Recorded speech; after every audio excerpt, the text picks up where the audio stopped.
Welcome to the first edition of Boulder Talk with AVC. I am your host, AVC, and this will be a podcast talking about the Rockland Boulders professional baseball team. For the history on the organization, the Rockland Boulders were an independent professional baseball team founded in 2011 as a part of the Can-Am Canadian American League with no affiliation ties to Major League Baseball. The ownership group was headlined by former Yankees player, now commentator John Flaherty, in an effort to bring professional baseball to his home region of Rockland County, New York. And not only that, but affordable family entertainment baseball. The team, as I said, joined the Can-Am League in 2011, along with averaging about 6 to 8 teams in the Can-Am League, and they operated from 2011 from 2011 to 2020. Again, the goal of the Boulders was to bring affordable baseball to Rockland County. In 2011, they were founded and began to build a stadium in the area, previously named Provident Bank, now Palisades Credit Union Park. Again, the goal was to bring more affordable baseball to the region. Major League Baseball specifically, and more so in New York, is incredibly expensive and very hard to attend for the average New Yorker. Especially in this region, the Boulders gave you the alternative. If you haven't seen a minor league baseball game, then you are at a loss, because minor league baseball is honestly one of the greatest events in sports to go to. It is just an intimate and fun experience for your family. And the Boulders are no different. Palisades Credit Union Park includes many family attractions, such as a playground for kids. They now have a mini golf course. During the off-season, they turn the bullpen into an ice rink. The Boulders really are dedicated to providing family entertainment on and off the diamond. And the Boulders were founded in 2011. Most of their original signees were from the Suffern, New York region, very local. However, they began to turn heads when they signed former Met. On September 4, 2011, the Boulders announced they had signed former New York Mets player Howard Hojo Johnson to a 2-game contract to play alongside his son, Glenn. They played a weekend series against the Newark Bears, and it is one of the few times in professional baseball where a father-son duo has gotten to play together, and it began to draw heads in the region. The Boulders' opening game at their stadium received 6,000 fans, which is a sold-out crowd. The stadium fills about 6,000. The Boulders, since 2011, have been a staple of the local community and a great entertainment source for baseball and for hardcore and casual baseball fans alike. And one of the main things, obviously, minor league baseball, not being Major League Baseball, they have to find other ways to draw people to the ballpark.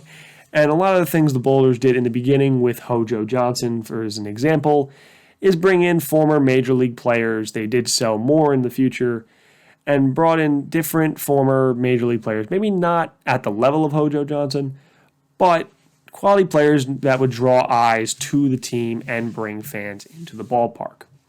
It's an intimate experience, and with their uniforms even, they have paid tribute to the local area. The blue, red, gray, and more so the blue and red contribute to different things around the area. The blue signifies relations to the formerly Brooklyn, now LA Dodgers, which were the most popular team in the region before they moved, obviously. And the red is a paying of homage to the local firefighter training center, which is located about a block from the stadium.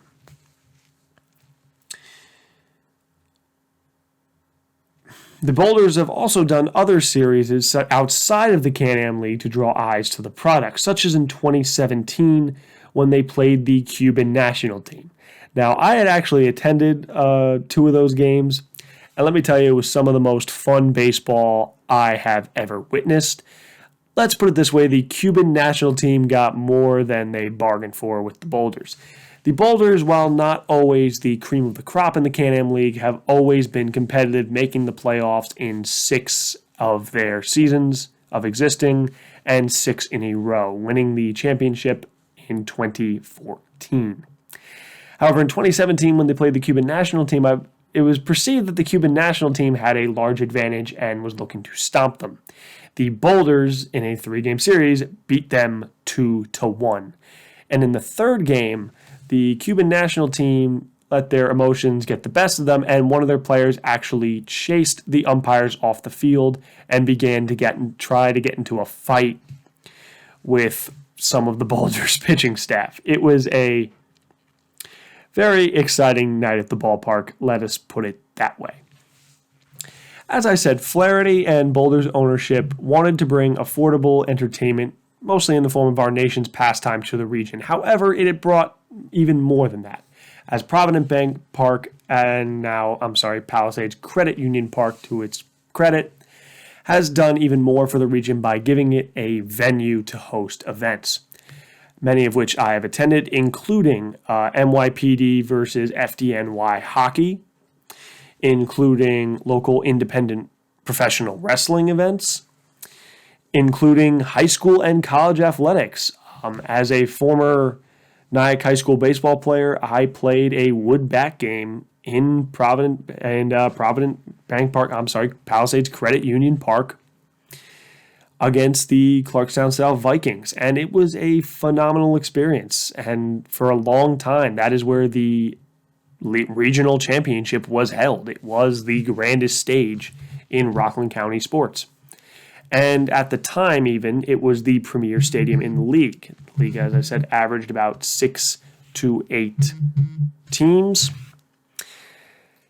and was just is a wholehearted experience. Now, I'm talking about this in the past tense because, as of this season, many changes are afoot with the Boulders organization. The Can-Am League has merged with the Frontier League. The Frontier League is a smaller independent professional baseball league. However, this comes with a major difference. They are finally affiliated with Major League Baseball, probably operating in the single A to rookie ball range, and will most likely be under the guise of the New York Yankees franchise. The league will consist of about, I believe, 14 teams. Almost everybody from the Can-Am team, except for the team from Ottawa, was invited. And it looks to be a big step for them. It is giving a lot of players a more clear path to the big leagues than in the past. The Boulders have had some guys, such as Steven Cardullo being chief among them, that have reached the show. However, it has been a challenging path and usually seen as veterans' last ride or long shots hoping to get some type of attention. This, now in the Frontier League, offers more of a clear path to the majors. However, it is not without strife, as obviously last season was canceled due to COVID. The Frontier League is hoping to get off its full 96-game regular season this year. The Boulders look to begin play on May 27th. Training camp starting a few weeks before then. And they will begin the season against the Washington Wild Things. The Boulders also have a new manager, and his name is TJ Stanton, formerly of the Quebec Thierry Allegras Legles. I believe that's how you pronounce that name. It's a Canadian name, I don't know. But the Boulders will now put the former 2019 Can-Am Manager of the Year at the helm, coming off of a 55-32 season. Stanton is looking to help a now very young Boulders team get back to the league championship. The Boulders, as I said, are very young. Only 2 players on the team were a part of the organization for more than a year, and only 7 of them have played more than 3 years of professional baseball. The only real veteran leadership and experience on this roster coming from Tucker Nathans, the 32-year-old infielder, formerly of the Baltimore Orioles AAA team, was part of TJ Stanton's last team in Quebec, and is looking to bring his experience to the Boulders. His last season in 2019 was a solid one through 95 games, hitting .289 with 12 home runs and 56 RBIs. The Boulders are hopeful that this young, energizing team can lead them back to the championship. For me, honestly, I am just hoping for fans to get back into the ballpark. The Boulders have not made a formal announcement. However, they are hopeful in previous announcements that they can get fans back to the ballpark in some capacity. And ladies and gentlemen, that is going to do it for the first edition of Boulder Talk with AVC. Thank you all very much for tuning in, and I will be back with you next week. I can't wait to see you then. Go Boulders!